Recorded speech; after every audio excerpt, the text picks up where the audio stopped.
자, 오늘 하나님 말씀은 누가복음 9장 10절부터 17절까지를 제가 봉독합니다. 사도들이 돌아와 자기들이 행한 모든 것을 예수께 여쭈니 데리시고 따로 벳세다라는 고을로 떠나가셨으나 무리가 알고 따라왔거늘 예수께서 그들을 영접하사 하나님 나라의 일을 이야기하시며 병 고치는 자들은 고치시더라. 날이 저물어가며 12사도가 나와 여짜오되 무리를 보내어 두루 마을과 촌으로 가서 유하며 먹을 것을 얻게 하소서. 우리가 있는 여기는 빈들이니이다.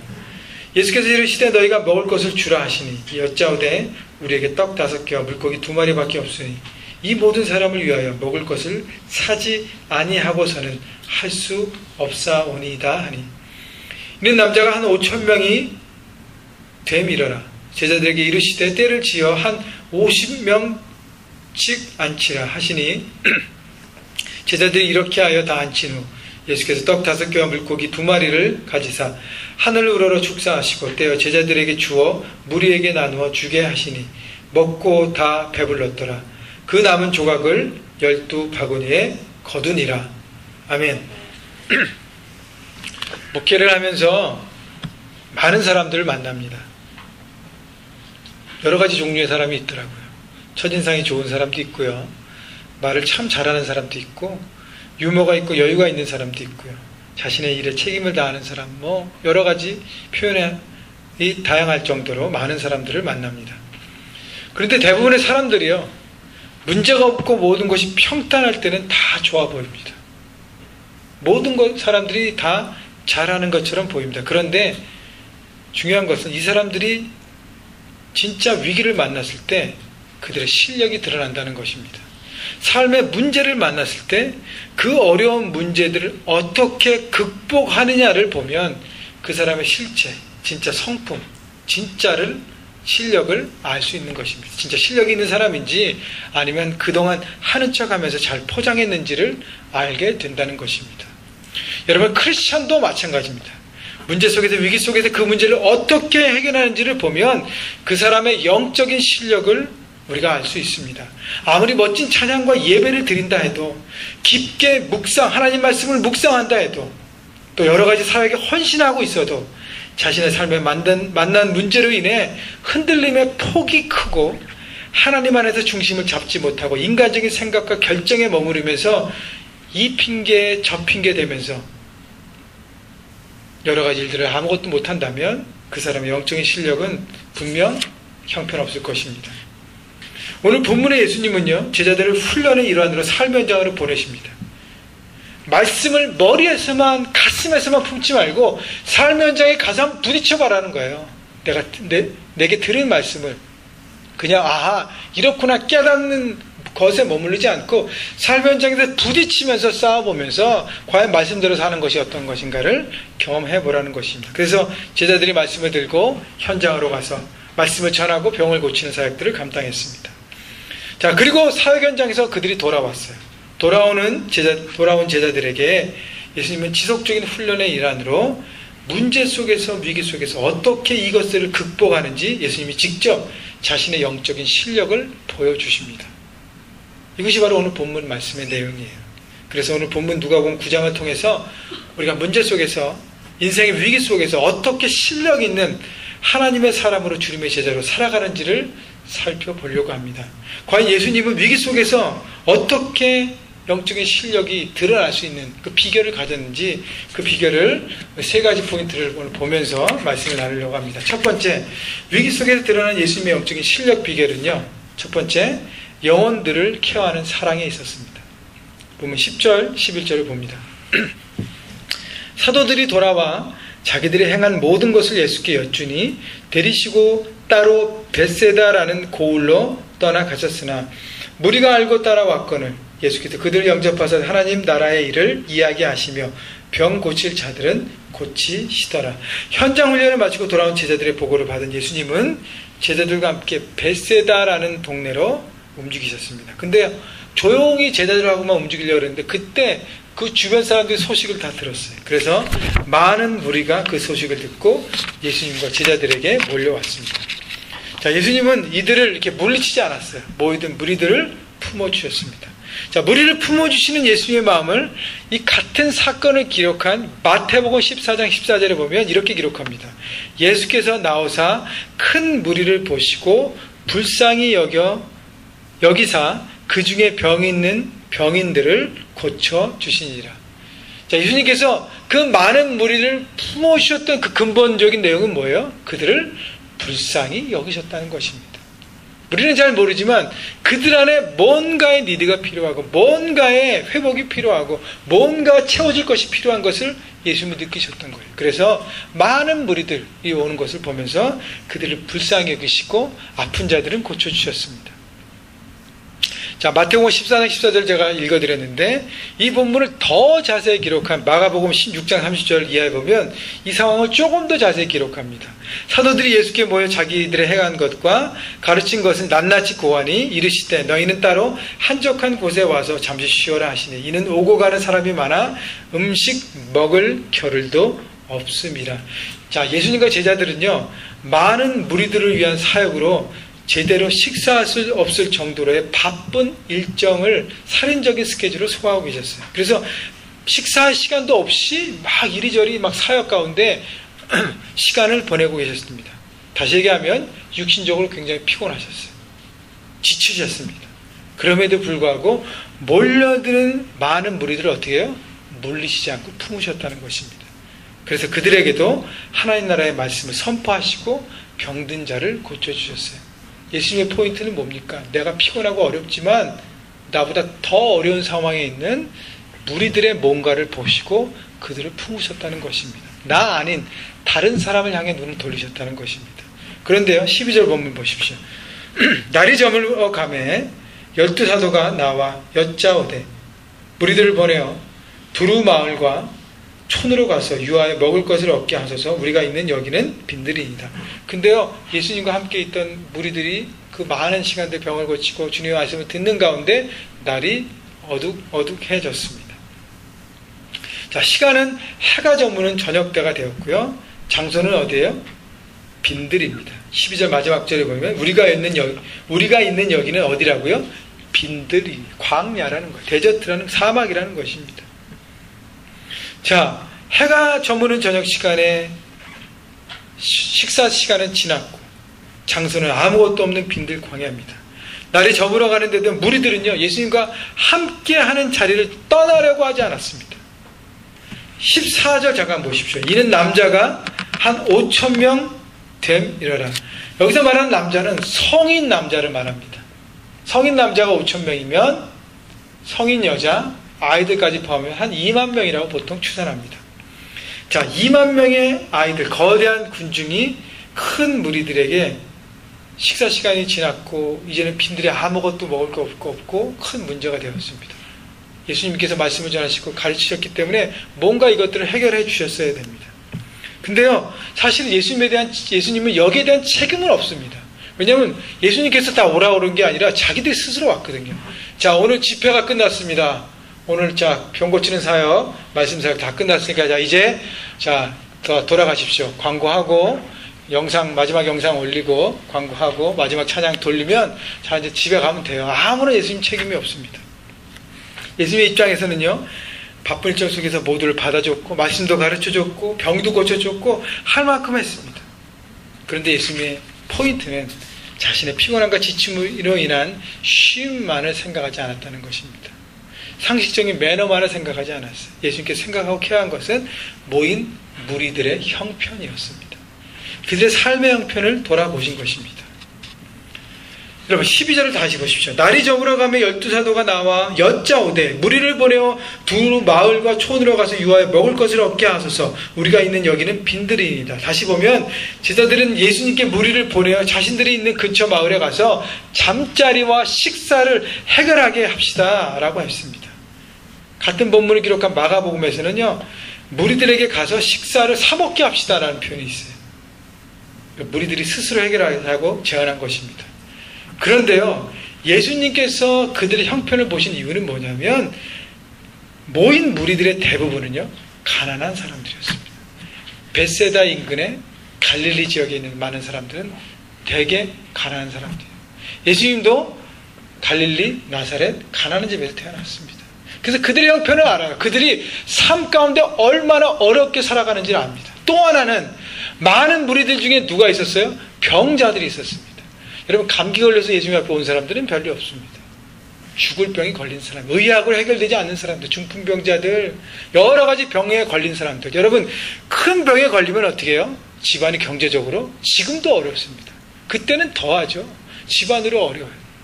또 한센병이나 이런 병에 걸리면 어떻게 돼요? 커뮤니티로부터 격리가 됩니다. 사람들의 마음이 굉장히 이렇게 외로워요.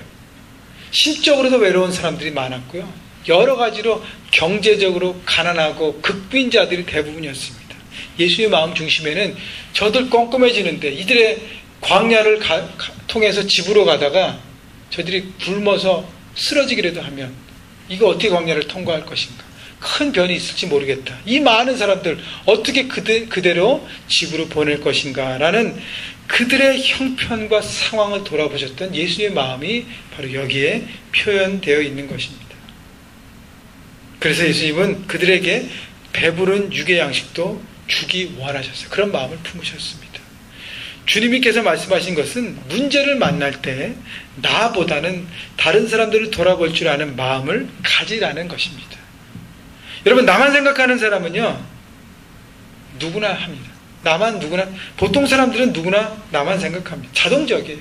거기서 벗어나라는 것입니다. 나만 생각하는 이기심에서 벗어나 다른 사람의 형편과 다른 사람의 생각들을 케어하라는 것입니다.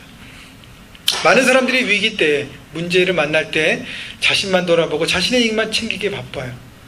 나도 힘든데 무슨 내가 다른 사람을 돌아봐요. 여러분, 이런 마음을 가진 사람은요, 평생 아무도 섬길 수 없습니다. 여러분, 문제없는 인생이 있나요? 인생을 살아보니까요, 크고 작은 인생의 문제를 항상 만나게 되어 있습니다. 이 문제를 겪으면 문제가 끝날 것 같죠? 아니에요. 또 다른 문제가 또 옵니다. 인생의 문제는 크고 작으면 있을 뿐이지 항상 우리에게 있습니다. 여러분, 그 문제 때문에 나는 나밖에 생각 못하고 나만 바라본다. 그 얘기는 뭐냐면 나는 평생 나 외에는 다른 사람을 돌아볼 줄 모르는 이기적인 어린아이 같은 인생을 살겠다는 것입니다. 여러분, 인생의 크고 작은 문제 속에서 살아가기 때문에 그 속에서 내가 아닌 다른 사람을 향해 눈을 돌려 바라볼 때 그때 어떻게 해요? 나는 그 문제 속에서 벗어나는 일을 겪는 것이. 왜냐하면 나보다 더 어렵고 더 힘든 사람을 내가 돌아보면서 내 안에 부유함이 채워지기 시작합니다. 그래서 바로 주님의 사랑을 실천하는 제자의 실력 있는 영적인 제자가 되는 것입니다. 예수님의 새로운 계명 사람 사랑에 실천하는 사람은요, 항상 자신의 이익과 실리보다 다른 사람을 케어하는 사람입니다.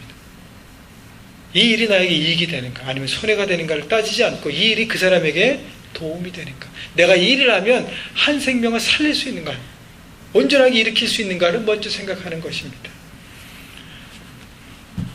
올해 초에 힐링 캠프라는 한국의 한 예능 프로그램에 차인표 형제가 나왔을 때 자신의 멘토라고 소개했던 김정아 목사님에 대한 삶을 여러분에게 소개하기 원합니다. 보신 분도 계시고 또 그분이 쓴 책도 여러분 보신 분이 계십니다. 김정아 목사님은요, 성남의 조그만 상가 3층에서 몇 명의 성도들과 함께 어렵게 개척교회를 섬기고 쉬고 계시는 목사님입니다. 그분도 원래 굉장히 어려운 가운데 목회를 시작하셨어요. 신학을 시작하셨고 목회를 시작하셨고, 그래서 어렵게 꾸려가고 계셨습니다. 근데 목사님의 생각이 나도 어렵지만 나보다 더 어려운 사람들의 형편을 돌아보고 사랑을 나누는 것이 주님의 뜻이 아닌가 늘 생각했다고 합니다. 그래서 어떻게 사랑 나눔을 실천할까 생각하시다가 그분이 낸 아이디어는 교회 상가 건물 앞에 구두 닦기를 시작하셨어요. 구두 닦기 한 페어의 구두를 닦으면 2,000원을 걸어드립니다. 거기다 뭐라고 썼냐면 구두를 닦으면 이것을 가지고 가난한 아이들을 돕기 원합니다. 그래서 구두 닦기를 통해서 벌어들인 전액을 컴패션을 통해서 가난한 아이들에게 돕기 시작했습니다. 그래서 7명이나 섬기기 시작했대요. 그런데 이분이 2년 전에 루게릭병에 앓기 시작했습니다. 근육이 마비되기 시작했어요. 제대로 움직이지 못하고 말도 제대로 잘 못하는 어려운 언어 장애가 오기 시작했습니다. 나눔 사랑을 실천하기 자신의 몸보다는 다른 사람을 케어하는 마음을 품으셨기 때문에 그럼에도 불구하고 기쁨으로 자기는 그 일을 한다고 소개하는 모습을 보았습니다. 여러분, 이 목사님이 자신의 형편만 생각했다면 누굴 도울 수 있습니까? 지금 나 하나 생활하기도 어려운데, 내 가족 하나 하기도 어려운데, 우리 성도 하나 챙기기도 어려운데 어떻게 내가 다른 사람을 돕겠습니까? 나만 생각하고 내 이익과 내 실리만 계산했다면 그분은 평범한 세상의 원리를 따라 문제의 크고 작음에 따라 흔들리며 사는 보통 사람의 인생을 살았을 것입니다. 그러나 문제 속에서요, 다른 사람을 품는 사랑과 케어, 바로 주님의 사랑과 실천을 실행함으로 그분은 진정 영적인 실력자, 거인으로 저에게는 비춰주었습니다. 여러분, 이제 나를 벗어나십시오. 다른 사람의 필요와 아픔, 도움에 손을 내미십시다. 다른 사람을 케어하는 성숙한 크리스찬이 되십시다. 그렇게 될 때 이런 문제 속에서 성숙하게 문제를 돌파하고 온전히 서가는 하나님의 실력 있는 그리스도인이 될 것입니다. 자, 두 번째 영적인 실력, 예수님의 영적인 실력의 문제 속에서 일어나는 비결은 두 번째, 하나님의 계산법으로 살아가는 삶인 것입니다. 13절 볼까요? 예수께서 이르시되 너희가 먹을 것을 주라 하시니 여짜오되 우리에게 떡 5개와 물고기 2마리밖에 없으니 이 모든 사람을 위하여 먹을 것을 사지 아니하고서는 할 수 없사오니이다 하니. 자, 예수님께서 함께 하고 있는 무리를 섬기시기로 작정하시고 제자들을 훈련하기 원해서, 그래서 2만 명이나 되는 엄청난 사람들을 어떻게 다 배불리 먹을 수 있을지 제자들의 생각을 듣기 원하셔서 테스트하십니다. 그래서 뭐라고 말씀하세요? 13절 보니까 너희가 먹을 것을 주라. 그 제자들이 뭐라 그래요? 우리에게는요, 떡 5개와 물고기 2마리, 달랑 요거밖에 없습니다 라고 얘기하는 거예요. 하나님, 주님, 저희의 계산으로는 도저히 나오지 않습니다. 그러면서 뭐라 그러죠? 이 모든 사람을 위하여 먹을 것을 사지 아니하고서는 할 수 없습니다. 지금 얘기하면 뭐예요? 수십 대 밥차를 부르지 않으면, 주문하지 않으면 이 2만 명이나 되는 사람을 어떻게 다 먹일 수 있습니까? 여러분, 10절 보십시오. 10절. 우리 읽었던 10절. 사도들이 돌아와 자기들이 행한 모든 것을 예수께 여쭈니 데리시고 따로 벳세다라는 고을로 떠나가셨으나. 자, 예수님께서 지금 어디에 계신다고요? 벳세다라는 곳입니다. 갈릴리의 한 지방인 벳세다. 벳세다는 제자 중에서 베드로와 동생 안드레와 빌립의 고향입니다. 자기 출신이에요. 베드로와 안드레와 빌립 중심으로 된 제자들은요, 특히 그 세 사람은 자기 출신 고향 벳세다 인근 지역의 광야에서 무언가 먹을 것을 구한다는 것은 도저히 상식 밖의 이름을 그들은 알았습니다. 어떻게 알았어요? 그들의 경험을 통해서, 삶의 경험을 통해서. 주님, 여기는 아무것도 먹을 것이 없어요. 제가 여기 출신이잖아요. 제가 잘 알아요. 아무것도 할 수 없어요. 제가 30년, 20년 여기 살아봤잖아요. 여기는 할 수 없어요. 하나님. 주님, 방법이 없습니다라고 얘기하는 것입니다. 그래서 요한복음에 보면요, 예수님께서 벳세다가 고향인 특별히 빌립에게 물어보십니다. 어떻게 이걸 다 먹일 수 있겠냐? 빌립이 뭐라 그러는 줄 아세요? 아무리 조금씩 다 조금씩 떡을 줘도요, 200데나리온이 있어도 다 모자랍니다. 결국 자기의 머리로만 계산한 것이. 모두 자기 머리의 계산입니다. 제자들은 직면한 문제들 속에서 자신의 경험, 자신의 상식, 자신의 생각으로만 계산하려고 해결하고 했어요. 그렇기 때문에 뭐예요? 문제에서 답을 찾지 못했습니다. 여러분, 문제에서 답이 나오지 않는 거예요. 왜냐하면 내 머리로만 계산하니까.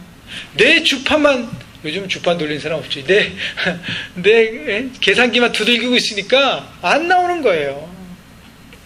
여러분, 제자들이 놓치고 있는 건 뭐죠? 그들과 함께 계신 그 창조주 하나님을 놓치고 있습니다. 그분이 이 세상을 지으셨고요, 이 세상을 만드셨고, 이 모든 것을 주관하시는 바로 하나님의 아들이심을 그들은 잊어버리고 있었습니다. 여러분, 창조주 하나님이 2만 명의 한 끼 식사 해결할 수 있을까 없을까요? 그분에게는 어렵지 않은 문제입니다. 어떻게 알죠? 출애굽기 보니까요, 하나님께서 이스라엘 백성들을 이끄셨어요. 광야로 200만의 대군을 이끄셨습니다. 40년 동안 아침에는 만나로, 저녁에는 매출하기로 매일 몇 년간요? 40년간 200만을 먹이셨어요. 지금 몇 명이 있어요? 2만 명이에요. 200만에 비하면 몇 퍼센트예요? 1%밖에 안 됩니다. 여러분 200만도 매일 40년 동안 고기와 곡식으로 매일 먹이셨던 하나님, 2만 명 한 번에 못 먹이실까요? 하나님의 역사를 너무너무 자신의 생각과 머리로 박스 안에 넣기 때문에 그들은 문제에 대한 해답을 찾지 못했다는 것입니다. 여러분, 우리가 그 하나님을 정말 믿는다면, 그분이 내 삶의 주인 되심을 믿는다면 내가 가지고 있는 문제는요, 더 이상 문제도 아닙니다. 그래서 어떻게 해요? 믿음으로 나갈 수 있는 것입니다. 여러분, 삶에 문제가 있습니까? 여러분의 머리로 아무리 굴려보십시오. 답이 안 나올 때가 많아요. 여러분, 답이 나오면요, 그건 문제가 아니죠. 답이 안 나오니까 우리 삶의 문제인 것입니다. 그때 주님이 뭐라고 말씀하십니까? 너의 계산법을 내려놓으라고 말씀하십니다. 너의 계산법을 내려놓고 내 앞에 전폭적으로 맡기라고 말씀하십니다. 예수님을 내 삶의 주인으로 모셔야 한다는 것이죠. 예수님을 내 삶의 주인으로 모신다는 것은 예수님이 내 삶의 모든 결정의 기준임을 내가 선포하고 살아가는 것입니다. 그래서 내 시간, 내 물질, 내 마음, 내 중심, 내 관계 모든 것들에 주님이 주인 되심을 고백하고 그대로 적용하며 살아갈 때, 그때 모든 결정의 중심 되신 주님께서 우리의 문제 가운데 역사하셔서 그것이 문제가 기적으로 변화되는 놀라운 경험을 하게 되는 것입니다. 여러분, 하나님의 계산법으로 살아가십시오. 그것이 바로 믿음으로 사는 삶의 방식입니다. 다시 말씀드립니다. 여러분, 하나님의 계산법으로 살아가는 것은 바로 믿음으로 살아가는 삶의 방식입니다. 삶의 문제 속에서 믿음으로 주님 중심으로 모든 것을 풀어가시며 승리하시는 믿음의 종들 되시기를 주님의 이름으로 축원합니다. 마지막 세 번째는요, 예수님께서 문제 속에서 돌파하셨던 영적인 실력과 비결은 감사하는 마음입니다. 15절 16절 볼까요? 제자들이 이렇게 하여 다 앉힌 후 16절 예수께서 떡 5개와 물고기 2마리를 가지사 하늘을 우러러 축사하시고 떼어 제자들에게 주어 무리에게 나누어 주게 하시니, 자, 주님께서 떡 5개와 물고기 2마리를 가지시고 하늘을 우러러 축사하셨습니다. 축사하셨다는 건 뭐예요? 감사 기도를 드리셨다는 거예요. 그 감사 기도는 2만 명을 먹이는 기적의 도구가 되었습니다. 다시 말하면 아무리 작은 것일지라도 있는 것 주신 것에 감사할 때 우리의 인생의 기적은 시작되는 것입니다. 여러분, 어떻게 2만 명 군중 앞에서 너무나도 보잘것없는 물고기 2마리와 떡 5개를 가지고 감사할 수 있었겠습니까? 예수님은요, 떡 5개와 물고기 2마리 보여지는 그것만 바라본 게 아니에요. 그거 위에 역사하시는 하나님의 손길을 바라본 것입니다. 하나님을 계산해 놓았기 때문에, 그리고 그것을 바라보기 때문에 믿음으로 선택했습니다. 모든 문제 가운데 내게 있는 것들을 바라보면서 감사를 선택하라는 것입니다. 여러분, 감사는 제가 늘 강조하죠. 선택입니다. 내게 없는 걸 바라보면요, 감사할 수 없습니다. 여러분 안에 있는 걸 바라보시오. 그것이 아무리 내 눈에 보잘것없는 것일지라도 하나님 눈에 존귀하게 역사할 때 그것이 오병이어의 기적이 될 수 있음을 여러분 바라보시고, 내게 있는 것, 이건 뭐 어떻게 내놓을 수 있는데, 난 이것밖에 아니라 이것을 통해서 하나님 역사하신다는 것입니다. 고린도서 1장 4절에 그리스도 예수 안에서 너에게 주신 하나님의 은혜를 인하여 내가 너희를 위하여 항상 하나님께 감사합니다. 바울은요, 항상 하나님께 감사를 했어요. 바울은 모든 일에 감사를 선택했습니다. 오늘 예배실에 저희가 9시에 왔어요. 막 공사가 막 난리를 치는 거예요. 그때 보면서 아니, 이 사람들은 공사를 빨리 끝내지 주일까지 막 불평하기 시작했으면 오늘 예배는 성공할 수 없습니다. 새로운 음향 시스템을 위해서 우리에게 새로운 것들을 준비하는구나. 믿음의 눈을 바라보는 것이죠. 그리고 저 맨 뒷자리만 막았지만 나머지 자리가 다 있으니 얼마나 감사한가. 마음을 드리니까 감사할 수 있는 것입니다. 감사는 선택이에요. 보여지는 상황은 모두에게 똑같습니다. 그러나 감사를 선택하는 사람은 믿음의 걸음을 걷게 되는 것이고요. 불평과 불평을 선택하는 사람은 다른 길을 무너진 삶을 선택하는 것입니다. 여러분, 그래서요, 이런 표현이 있습니다. 우리는 말한 대로 살아간다는 표현이 있습니다. 누에가 자신의 입에서 나온 실로 집을 짓고 살듯 사람도 마찬가지로 자신의 입에서 나온 말로 자신의 인생을 경영한다는 말이 있습니다. 삶은 그래서 부메랑 같아요. 내가 생각하는 것, 말하는 것, 행동하는 것, 언제가 될지 모르지만 틀림없이 되돌려 받는다는 것입니다. 불평의 말이든 감사의 말이든 언젠가는 메아리 되어 내 삶의 향해 돌아온다는 것이죠. 그래서 민수기 14장 28절에 그들에게 이르기를 여호와의 말씀에 나의 삶을 가리켜 맹세하노라. 너희 말이 내 귀에 들린 대로 내가 너희에게 행하리니. 하나님께서 말씀하세요. 우리가 말한 대로 하나님께서 이루어 주시겠다고 말씀하십니다. 하나님, 우리가 말한 대로 하나님의 귀에 들리는 대로 그 사람의 인생이 되도록 하시는 분입니다. 부정하고 불평하면 불평의 은혜를 받을 것이고요, 감사하면 축복의 은혜를 받을 것입니다. 민수기 13장 보면 여러분 잘 아는 말씀 있지 않습니까? 모세가 12명의 정탐꾼을 가나안 땅에 보냈습니다. 그런데 10명의 정탐꾼은 돌아와서 부정적인 보고를 합니다. 그 땅이 너무 안 좋고요, 거기는 거대한 민족이 있어 우리가 그들을 이길 수 없고 우리는 스스로 보이기에 너무 작은 메뚜기 같습니다. 하나님의 기적을 통하여 출애굽하시고 통일을 건너게 하시고 여러 가지 기적을 보여주시고 하나님의 역사들을 보았는데도 불구하고 자신에게 묶여서 하나님을 계산하지 못하고 결국은 무너진 삶을 선택했습니다. 결국 땅을 악평하고 자신의 처지를 불평한 10명의 정탐꾼, 또 그것에 백성들이 동조해서 밤새도록 슬피 울었다고 성경이 얘기합니다. 밤새도록 불평하면서 차라리 이집트에서 죽지 여기까지 나와서 이 광야에서 우리를 죽게 하느냐. 불평과 불평과 불평과. 결국 불평한 이스라엘 백성들은 어떻게 해요? 가나안 땅에 아무도 못 들어갔습니다. 그들은 광야에서 모두 허망한 죽음을 당했습니다. 그러나 갈렙과 여호수아는 가나안 땅이 젖과 꿀을 흐르는 축복의 땅이고 우리가 그 땅을 찾을 수 있다는 믿음의 고백을 했어요. 그 땅은 아름다운 땅이다. 그들을 두려워하지 말라. 그들은 우리의 밤이라 하나님이 우리와 함께 하신다고 선포했습니다. 결국 하나님은 자기들의 시선에 집어넣은 것입니다. 그래서 하나님을 의지하여 믿음으로 담대함으로 선포한 것입니다. 그래서 이 믿음의 말 때문에 출애굽의 1세대 중에서 유일하게 가나안 땅에 입성한 축복을 누린 것입니다. 여러분, 불평하면 불평한 대로 살 것이고요, 감사하면 감사한 대로 살 것입니다. 여러분의 삶이 엉망진창으로 되고 싶습니까? 그럼 막 불평하십시오. 이런 믿음으로 되기를 축복합니다. 아멘. 왜 아멘 아닌데. 여러분, 그렇기 때문에 어떻게 해요? 감사를 선택하셔야 돼요. 입술로 감사를 선포하십시오. 일이 돼도 감사, 일이 안 돼도 감사합니다. 내 안에 이것이 있어도 감사, 없어도 감사합니다. 감사를 선택한다는 것은요, 외부의 힘과 환경에 따라 내가 움직이지 않겠다는 결단이에요. 불평하는 사람은 환경에 따라 내가 움직이겠다는 결단입니다. 그래서 의지적인 선택이 필요한 것이에요. 아무리 어려운 상황 속에서 감사를 선택하면 어두움의 출구가 보이기 시작하고 기적이 시작되는 것입니다. 오늘 17절 마지막 절 보십시오. 먹고 다 배불렀더라.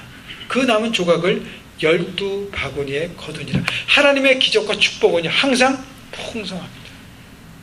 차고 넘쳐요. 플로잉이에요. 항상 넘칩니다. 그래서 그 넘침이 흘러내려서 다른 사람에게 전해지는 것입니다. 여러분 문제 속에서 뭘 선택하시겠습니까?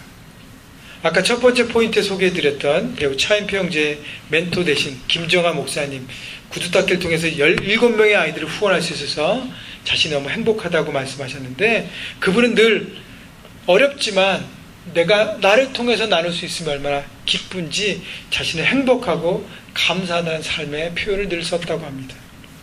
그런데 말씀드린 대로 2년 전 루게릭 병에 걸리셔서 몸이 자유롭지 못하기 시작했어요. 그리고 언어도 불편해지기 시작했어요. 그래서 지금은요, 함께 사는 사모님 외에는 아무도 그 얘기를 정확히 알아들을 수 없습니다. 그런데요, 그래서 더 이상 구두 닦기가 이렇게 예전처럼 원활하지 않고 어려워졌습니다. 이 소식을 들은 목사님께 구두를 닦았던 손님들이 이 소식을 듣고 자원하는 마음으로, 그러면 제가 목사님 대신 이 후원한 아이들 제가 섬기겠습니다.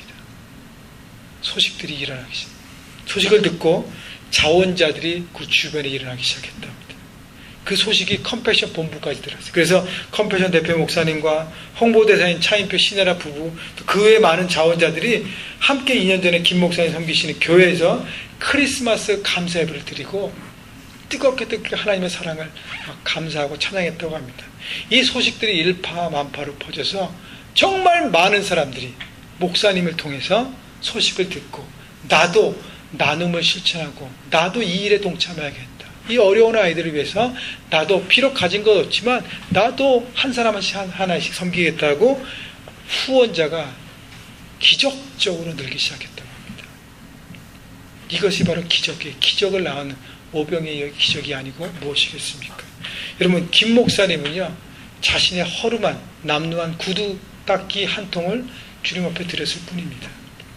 그런데 하나님은 그 구두 닦기 통을 통해서 많은 사람들의 영혼을 터치하시는 기적을 통해서 많은 사람들이 함께함을 통해서 사랑의 기적을 일으키게 된 것입니다. 여러분, 오늘 말씀을 정리합니다. 인생의 문제, 위기 속에서 여러분 어떻게 살아가는 영적인 실력자로 살아가시겠습니까? 첫 번째는 나나나 이기적인 선택이 아닌 다른 사람을 생각하고 케어하는 사랑을 품고 십자하십시다. 이번 토요일날 제가 멕시코로 떠납니다. 물론 개인적인 상황과 건강과 여러 가지 이유, 스테이러스 문제 때문에 못 가시는 분이 많이 있는 거 알아요. 충분히 이해합니다.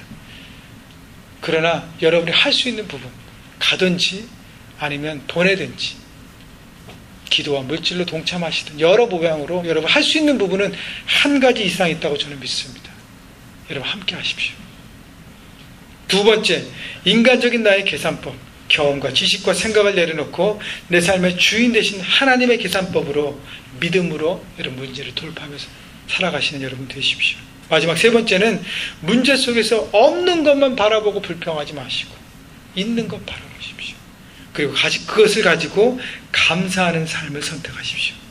작은 것, 보잘것없는 구두 닦기 그 통 하나가 많은 사랑의 기적을 낳았던 것, 또 오병이의 기적의 놀라운 기적을 여러분 기억하셔서 감사의 기적의 통로가 되는 삶을 살아가십시오. 이 모든 걸 통해 어떤 문제 속에서 영적인 실력자의 모습으로, 어떤 문제 속에서도요 영적인 실력자의 모습으로 해결하며 성숙하게 일어나는 주님의 제자로 살아가시기를 주님의 이름으로 축원합니다.